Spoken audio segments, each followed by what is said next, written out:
First ever factory outlet లో దంతెరా sale offer ఈ నెల 15 నుంచి 20 వరకు Mukunda jewellery Purvi grand opening November 1 KPHB లో.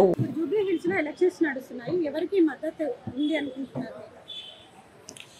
ఇప్పుడున్న పరిస్థితులు గత దాదాపు 10 సంవత్సరాల నుండి నేను అబ్జర్వ్ చేస్తున్న దాని ప్రకారంగా మాత్రం ఈసారి కొంచెం గట్టిగా నవీన్ యాదవ్ గారి వైపే ప్రజలు నిలబడేటట్టుగా ఉన్నారండి. ఎందుకంటే ఇంతకుముందు 2014లో నవీన్ యాదవ్ గారు సెకండ్ పొజిషన్లో ఉన్నారు. దాని తర్వాత ఇండిపెండెంట్గా 20,000 ఓట్లు ఇండిపెండెంట్గానే సాధించారు. సో ఇప్పుడు నవీన్ యాదవ్ గారికి ఉన్న ఎడ్జ్ ఏంటి అని అంటే అన్ని సామాజిక వర్గాల నుండి మంచి హెల్ప్ లైక్ ఓట్లు పడడానికి అవకాశాలు ఎక్కువగా ఉన్నాయి. దాంతోపాటు బీసీ సామాజిక వర్గం తీసుకుంటే యాదవ్ సామాజిక వర్గము, దాంతోపాటు కుర్మ సామాజిక వర్గము ఇక్కడున్న పరిస్థితుల్లో చాలా మటుకు నవీన్ యాదవ్ గారికి అనుకూలంగా ఫేవర్గా ఉన్నాయి. దాంతోపాటు ఈసారి ఇంకొక ప్లస్ పాయింట్ ఏంటి అని అంటే నవీన్ యాదవ్ గారికి ఉన్న ప్లస్ పాయింట్ ఏమైంది, నేను అబ్జర్వ్ చేసినంత నా మటుకు అబ్జర్వేషన్లో ముస్లిం మైనారిటీ ఓట్ బ్యాంక్ కూడా ఆయనకు ఎక్కువ శాతం పడడానికి అవకాశం ఉంది. ఇవన్నీ ప్లస్ అవ్వడంతో పాటు పెద్ద ప్లస్ ఏంటి అని అంటే యువతలో మంచి ఫ్యాన్ ఫాలోయింగ్ ఉన్న నేత ఎవరన్నా ఉన్నారు అని అంటే అది నవీన్ యాదవ్ గారు. ఈ యువత ప్రభావం అనేది ఈ నియోజకవర్గంలో చాలా గట్టిగా ఉంది. నవీన్ గారు బాగా ఇన్ఫ్లుయెన్స్ చేయగలుగుతున్నారు. సో అవి చాలా మటుకు నవీన్ యాదవ్ గారికి ఎడ్జ్ అవ్వడానికి అవకాశం ఉంది. అదే బీఆర్ఎస్ వాళ్ళకి మనం తీసుకున్నట్టయితే కొంచెం సింపతి వేవ్ వర్కౌట్ అవ్వడానికి అవకాశం ఉంది. కానీ ఈ యువతని బాగా అట్రాక్ట్ చేసుకోగలిగితే నవీన్ యాదవ్ గారు అదొక ప్లస్ పాయింట్ అవుతుంది. అదే మనం బీజేపీ సైడ్ తీసుకున్నాం అనుకోండి, అభ్యర్థి మాత్రం బలంగా ఉన్నా కూడా వాళ్ళు లోపలికి ఐ మీన్ టు సే ప్రజల్లోకి ఎక్కువ దూసుకుపోయే బలమైన నేతలు అంటూ వాళ్ళలో లేరు. కాబట్టి కొంచెం బీజేపీకి థర్డ్ పొజిషన్ వచ్చేటట్టుంది అనిపిస్తుంది నాకు. అండ్ బీఆర్ఎస్కి సెకండ్ పొజిషన్ ఏమైనా రావడానికి ఏమైనా అవకాశం ఉందేమో అని నేను అనుకుంటున్నాను. సో ఎందుకంటే వాళ్ళ దగ్గర తిరుగుతున్నారు, జూబ్లీహిల్స్లో జల్లడ పట్టినా కానీ నవీన్ యాదవ్ గారి ప్రభావం ఉన్నంతగా వాళ్ళ ప్రభావం ఉన్నట్టుగా నాకేమీ అంతగా అనిపించట్లేదండి. సో బీఆర్ఎస్ పార్టీ వాళ్ళు ఒక ఫేక్ ఓట్లని క్రియేట్ చేసుకొని వీళ్ళు కుమ్మక్కైనారు కాంగ్రెస్ ప్రభుత్వం వాళ్ళు అని అంటున్నారు. దీని గురించి మీరేమంటారు? ఫేక్ ఓట్లు ఇప్పుడు కాదండి. నేను ఎందుకంటే ఇంతకుముందు కూడా నేను మా ఇంటికి వచ్చినప్పుడు ఓటర్ లిస్టులు నేను గమనించినప్పుడు ఎన్నో సందర్భాల్లో చూశాను. చాలా మటుకు కొన్ని డబల్ ఓట్లు, 3 ఓట్లు, 4 ఓట్స్ చాలా మటుకు కనిపించాయి. ఈ రోజుని అది మనం కొత్తగా కనిపెట్టారు, చూపిస్తున్నారు. కానీ ఇంతకుముందు నుండి కూడా ఉన్నాయండి అవి. ఇప్పుడు కొత్తగా ఏదో క్రియేట్ చేశారని మాత్రం నేను అనుకోనండి.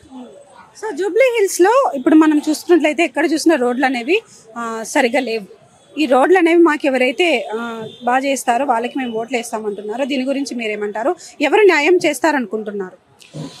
జూబ్లీ హిల్స్కి ఇప్పటి వరకు నేను గమనించిన వాటిల్లో ఏ నేత వచ్చినా కూడా చేసింది ఏమీ లేదనండి.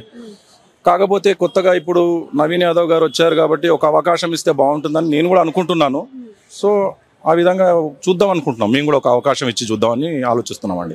సో ఏమన్నా ఇంప్రూవ్మెంట్ అవ్వడానికి అవకాశం ఉంటుందేమో, ఎందుకంటే ప్రతిసారి అందరినీ చూసాము. సో ఈ అభ్యర్థిని కూడా ఒకసారి మనం చూసినట్టయితే మనం ఆలోచించవచ్చు. దిగుతారు అని అంటున్నారు. సో బరిలోకి కేసీఆర్ గారు దిగితే అప్పుడు ప్రజలు అనే వాళ్ళు కొంచెం అటువైపు వెళ్ళే ఛాన్స్ ఉంటుంది కదా అని అంటున్నారు. దీని గురించి మీరు? కేసీఆర్ గారు బరిలోకి దిగితే ప్రభావం కనిపించవచ్చు. కానీ ఇక్కడ ఏంటి అని అంటే జనాల నాడి పట్టిన వ్యక్తి ఉన్నారని అంటే నవీన్ యాదవ్ గారు బాగా నాడి పట్టారండి. సో కేసీఆర్ ప్రభావం అంతగా పని చేయకపోవచ్చు అని నేను అనుకుంటున్నానండి. ఎందుకంటే నవీన్ యాదవ్ గారు యువతలో మంచి ఫ్యాన్ ఫాలోయింగ్ ఉన్న నేత. ప్రతి దాంట్లో ఇప్పుడు ఒక చిన్న కార్యక్రమం చేసినా సరే, ఎవరైనా చిన్న వ్యక్తి పిలిచినా సరే ఖచ్చితంగా ఇంటికి వెళ్ళి కలిసి మెలిసి ఉండే వ్యక్తి. అండ్ ఏదైనా చిన్న కార్యాలు ఇంట్లో ఉన్నా సరే, ఏమైనా ఇబ్బందులు వచ్చినా సరే అన్నప్పుడు వచ్చి మనల్ని ఆప్యాయతగా పలకరించి మన సమస్యలను పరిష్కరించే వ్యక్తిగా నేను నవీన్ యాదవ్ గారిని అనుకుంటున్నాను. సో ఫైనల్గా ఇప్పుడు బీజేపీ క్యాండిడేట్ అయినటువంటి లంకల దీపక్ గారు యూపీ నుంచి సీఎంని తీసుకురాబోతున్నాడు ప్రచారానికి అంటున్నారు. సో ఈ ప్రచారానికి యూపీ సీఎం వస్తే గ్రాఫ్ ఏమైనా చేంజ్ అయ్యే అవకాశం ఏమైనా కనిపిస్తుందా? లంకాల దీపక్ రెడ్డి గారు కూడా కొంచెం బలమైన నాయకుడే అని చెప్పొచ్చండి. ఎందుకనంటే గత ఎన్నికల్లో బీజేపీకి 2014లో మనం తీసుకున్నట్టయితే ఓన్లీ 8-9 వేల ఓట్ల వరకు రాబట్టగలిగారు. దాని తర్వాత మళ్ళీ 2018లో దగ్గర ఒక 15,000 to 20,000 రాబట్టగలిగారు. ఈ 2023లో జరిగిన ఎలక్షన్లో ఏదైతే జనరల్ ఎలక్షన్స్ 2023లో ఉందో లంకాల దీపక్ రెడ్డి దాదాపు 26,000 ఓట్ల వరకు రాబట్టగలిగారు. కానీ ఇప్పుడు కొంచెం ఆయన కూడా విస్తృతంగా ప్రజల్లో తిరుగుతున్నారు కాబట్టి ఆ సంఖ్య కొంతవరకు ఇంప్రూవ్ అవ్వచ్చు. అదే సీఎం వాళ్ళు వీళ్ళు వచ్చారనుకోండి, దాని గ్రాఫ్ ఇంకా కొంచెం పెరగవచ్చు. ఓట్ పర్సంటేజ్ పెరుగుతుంది కానీ గెలిచే అవకాశాలు మాత్రం కొంచెం తక్కువనే అండి.